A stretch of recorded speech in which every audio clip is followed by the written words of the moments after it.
আজকে আমাদের বাসার সবারই মন খারাপ। আজ আমাদের খুব প্রিয় কাছের একটা জিনিস আমাদের ছেড়ে চলে যাচ্ছে, বিশেষ করে আমার আম্মু বাচ্চা অবস্থায় এই গরুটাকে কিনেছিল এবং অনেক যত্ন করে লালন পালন করে তাকে বড় করেছে একদম বাচ্চা থেকে। আম্মু আমাদের যতটা না ভালোবাসতো তার থেকে বেশি গরুকে ভালোবাসতো। আমাদের এখানে আসার পর সে অনেক বড় হয়ে যায়, তারপর তার দুইটা বাচ্চা হয়, একটা হলো রাজা আর এটা হলো বাদশা। আজ আমাদের রাজার মাকে বিক্রি করে দেওয়া হবে। আসলে একটা কথা আছে না, ভালোবাসা টাকার কাছে বিক্রি হয়, আমাদের ক্ষেত্রে সেটাই হয়েছে। আর রাজার মা আমাদের থাকতে যেরকম উপকার করেছে, চলে যাওয়ার পরেও আমাদের অনেক উপকার করবে, তার এই প্রতিদান দেওয়ার মতো নয়। তাই আজ আমাদের একটু কষ্টের দিন। তো রাজার মাকে বিক্রি করার পর আমরা কি কি করছি সেই সমস্ত কিছু নিয়ে থাকছে আপনাদের সাথে। হ্যালো বন্ধুরা, আসসালামু আলাইকুম। আশা করি সবাই অনেক বেশি ভালো আছেন। আমরা সবাই রাজার মাকে বিদায় দিলাম এবং রাজাকে আমরা বিক্রি করিনি, তাকে আমরা একটু বড় হলে তারপরে বিক্রি করব। তো রাজার মাকে বিদায় দেওয়ার পর আমরা বাসায় গিয়ে আরও আমাদের কাজ তো করতে হবে, যাতে মনের মধ্যে কষ্ট হোক, মানে সংসারে কাজটা রান্নাবান্না খাওয়া দাওয়া এগুলো তো করতেই হবে। এদিকে এদেরকে বিদায় দিয়ে আমার আম্মুর অবস্থা তো খুবই খারাপ, সে অনেক কষ্ট পাচ্ছে, কান্নাকাটি করছে, কিছুই করার নাই। তো রাজার মায়ের যে দুধ দিয়ে একটু দই বানানো হয়েছিল, টক দই, দেখি সেটা জমেছে কিনা। তো কাল রাতে আমরা এটা বসিয়েছিলাম আর আজ সকালে রাজার মাকে নিয়ে গেল।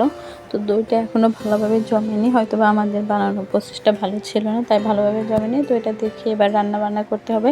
শুধু মন খারাপ করে বসে থাকলে তো আর হবে না, পেটে তো কিছু দিতেই হবে।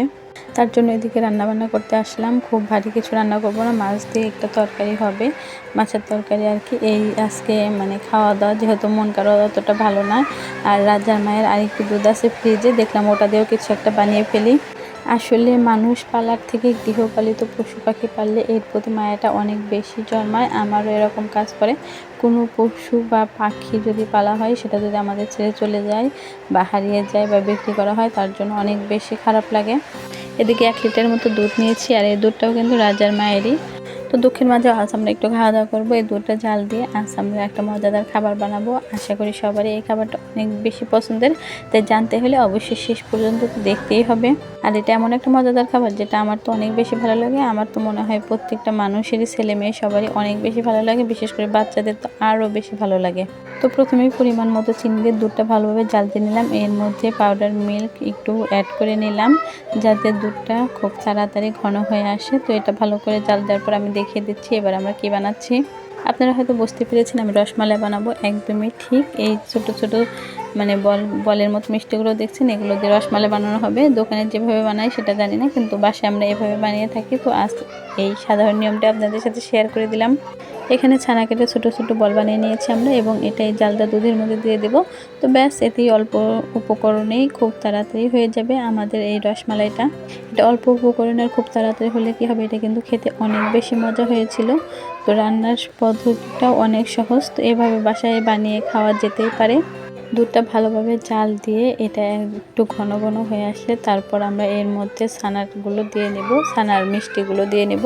তো ছানার মধ্যে কিছুই মিশানো হয়নি, শুধু ছানাটা মানে ছানা কেটে তারপরে দেওয়া হয়েছে। দুধটা ভালোভাবে মিশিয়ে নেওয়া হলো। এর মধ্যে এবার একে একে করে সব ছানার মিষ্টিগুলো দেওয়া হচ্ছে।